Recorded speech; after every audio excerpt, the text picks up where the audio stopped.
Hey everybody, it's me, Keela. We live on the block.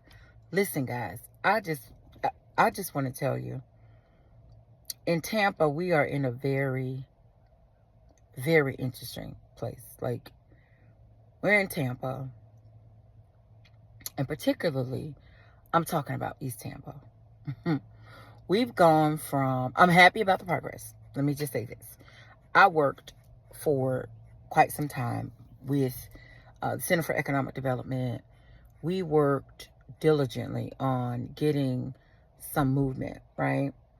We are in a CRA, and recently we saw where CRAs were under fire because they had not done what the CRAs were instituted. They put them in place for them to do. And you should see, when you go to marginalized communities and they're in the CRA, the people that live there pay into a bucket of funds, which call tax incremental financing, right? And so those funds are to help improve the area. So eliminate blight. You want to see some economic impact. Like, that's what should be happening in those communities. So anybody that's in a city and they have CRAs, it should not be blighted. It should not be underdeveloped. It should not be ignored. All that. Well, in the state of Florida, they were going to take away the CRAs because, honey, they had them rode around in these areas where these CRAs are and saw that there was no impact, particularly in the marginalized communities. They believe, and I believe too, that some of these mayors had been like stacking those funds each year so that at some point, like now, they can do projects that they want to do, not necessarily follow what a CRP designates as development or the plan to have an economic impact in those areas. So in Tampa, I was working on an application, and I mean that, oh gosh, nothing moved. It's a little engine that wish it could, and nothing happened. So they slow walked and slow walked and slow walked and slow walked and slow walked it. And then once we got some traction, the people quit. Everybody quit. Everybody that worked on these applications that knows what they're doing, for the most part, they quit. So this is after they asked me to put them on hold for a year. So then they stripped the voice of the community. Then they rewrote the grants to better fit government speak and better fit what the administration would desire. And then after they quit, the new group had to figure out what's happening. Like, how do we administer these grants? And so in development, you put the project together with the team, and that process is called pre-development. And so because I know that pre-development could run you $300,000 to $600,000 or more, it'll run you 20% of whatever your development costs are estimated. So I knew that I have clients along Nebraska. So I took the CRP, which is the Bible that governs what happens in the CRA. I took that document and matched it to the projects that I have currently as a developer, new developer in the East Tampa area. So I'm a female developer, African-American female developer, and an advocate in the community. So I got my good eye on what's happening in this area, right? So knowing this was the plan, I spoke with some of the greats in terms of development. I walked through what this process should look like. And my main concern as a real estate professional since 2012, I wanted to make sure that I was checking the box for my life, right? Like, I have my purpose in living, and a piece of that was to get into development. And so I have 464,000 square feet of development to complete. And in that, I have 10 families that I'm working with to do that. So it's spread out across 10 families. And so of that, 4 of the projects are affordable housing. One of the projects is one of my first committed families to work on a project for them. So they have 3 blighted parcels just off the Nebraska corridor, which is 2 minutes away from one of the largest developments that we have in the city of Tampa to date. I mean, it's amazing. It's right down the street from the Gasworks development. But what I knew some time ago was that the people that work in Gasworks can't live in Gasworks, period. Like a 1-bedroom is probably 60% of their income. They can't live there.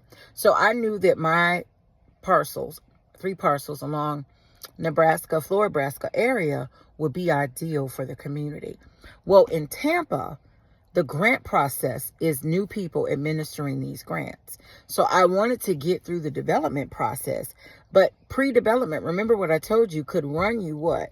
$300,000 to $600,000 plus, depending on the cost of your project. So the application process is somewhat halted because the new staff is convinced that you have to have 100% of your funding in order to do the application. Well, I knew that that's not what we discussed previously. I know that was not what was rolled out. There was a major discussion about legacy credit, and that the amount of pre-development would be determined by the time frame that they've owned the property. And there was a discussion to do direct pay. Well, because I'm working with African American individuals, we don't necessarily have upfront $300,000 to $600,000 to see what could be. What we have is 10, 20, 30, 40, 50 years of ownership of dirt. They're not going anywhere. They've been there for that long, and they're not intending on going anywhere. They've already done their succession planning. We know who's going to own it when the matriarch or the whoever dies. It's done all the legwork to make sure the property will still be controlled, owned, and operated by the existing family that's been there 10 to 50 years. Clear? So the application process is halted for the African Americans that's paid taxes in this area from 10 to 50 years. Follow me. So the first application that goes through was for entertainment. It was for cigar lounge. It was for hotel, boutique hotel.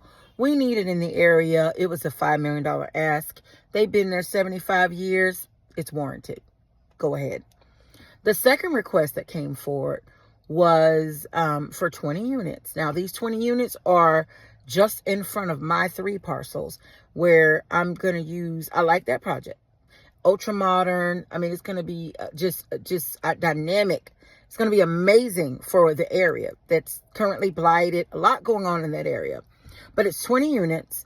And typically in Tampa, we've seen most of the large developers range from $35,000 of subsidy to maybe 60, 75, maybe per unit as to subsidy to assist them in making the units more affordable. Affordable housing is very challenging to get the finance numbers to work. That pro forma, in order to get it to work, to make sure it's profitable, you have to get some kind of subsidy. So what happened in Tampa on Thursday is the application that came forward. That individual had the money to pay for their pre-development, so they paid for it up front. So the message that I'm getting from the city council members and the CRA staff or CRA board is that you have to have money in order to get money from the city. Well, that's not the spirit of the CRA or the CRP from 2004. It's encouraging public-private partnership so that you can incentivize the developers, incentivize the owners of the parcels so that it can be developed to provide eliminate blight and to provide affordable housing and some kind of economic impact. Well, what happened on Thursday was a gentleman is building 20 units, and the chart that was used, which shouldn't have been the final chart, showed that it could be up to $250,000 per unit in subsidy. Well, my cost to build the units, affordable housing, is roughly about $232,000 per square feet with all the bells and whistles in terms of finishes. Like a lot of the bells and whistles when it comes to finishes. So essentially, if it's $250,000 per unit, they're going to pay for all the development costs, all the construction costs. So 20 units at $250,000 is $5 million ask. So the city council wants to see small developers win. They want to see that. And if they're going to give $250,000 per unit, which is unheard of in most municipalities, they're not doing that. They're not incentivizing that heavy. However, I'm saying go for it, because my application is right behind this one in terms of where it's located. So it's right behind it.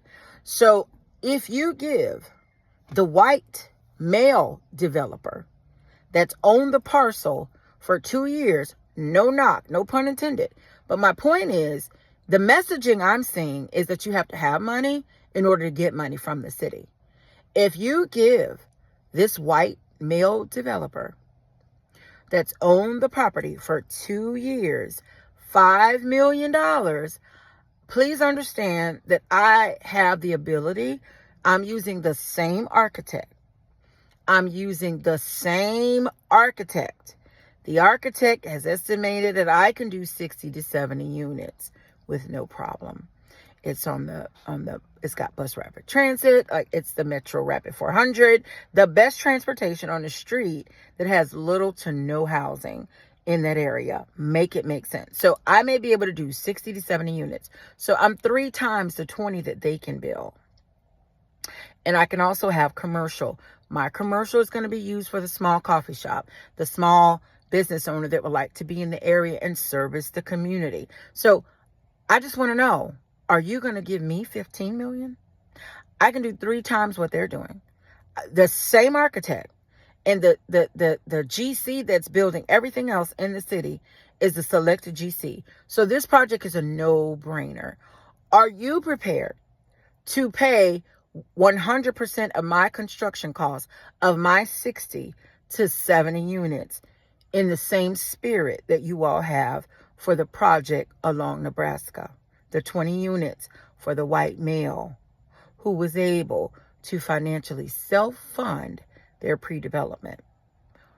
Are we going to have that same energy? Tampa, we need to watch this very close, because if they do not fund the Center for Economic Development's, my project, in the same manner that they financed this one, we're going to have a problem. Because the only reason that would not happen, it's going to boil down to one thing. And I don't want to say what that one thing is, but the only difference is that. And I want to see how this plays out. So I need you to stay tuned. Make sure you share, like, and follow this YouTube, because I am going to keep you glued. I'm going to take you to the site so you can see it, so we can walk it, so we can trace this journey together. I'm going to be meeting with the city council members that's making this happen. We have enough money in this budget that we're doing 100% financing for people? Make me one. Make me one. In the marginalized community, 75% African Americans. The only 2 projects that's moved forward with this type energy has been for Caucasian males that was able to self-fund. Where we want to see this excitement and all of this energy and these robust discussions is when you fund it for me. An African American female new developer. Been in this community servicing, been in this community providing resources for several years, since 2000, since 2016, been in the community, getting the lay of the land, trying to figure it all out. How can I make a difference? How can I be a resource? I came leading with service as opposed to with my hand out. So I've been in this space, working in this space. I self-funded 65 cleanups. For the most part, City of Tampa or the CRA helped with 2. We've done 65 homes in terms of a cleanup. I was a one-man band doing that and been servicing this community. Then I came forward and said, we can help with eliminating blight. We can help with building generational wealth. We can help answer the call to help our mayor with their aggressive goal of 10,000 affordable housing units. We can help you. I have a project that begins at Nebraska in Nebraska, just behind this car wash. That's 60 to 70 units. I have Deeper Life Church. I have Deeper Life's other property along the Nebraska corridor. On Nebraska alone, we have 4. projects. So pretty much from Florabraska to Lake, got it under control with redevelopment. How do you not give for this one project where you're giving $5 million for one 20-unit development, and you don't fund that same type of money for someone that can give you 60 to 70 units? I want you to stay tuned. We're going to have a lot going on in Tampa if they don't keep it consistent. We live from the block. Make sure you share, like, follow.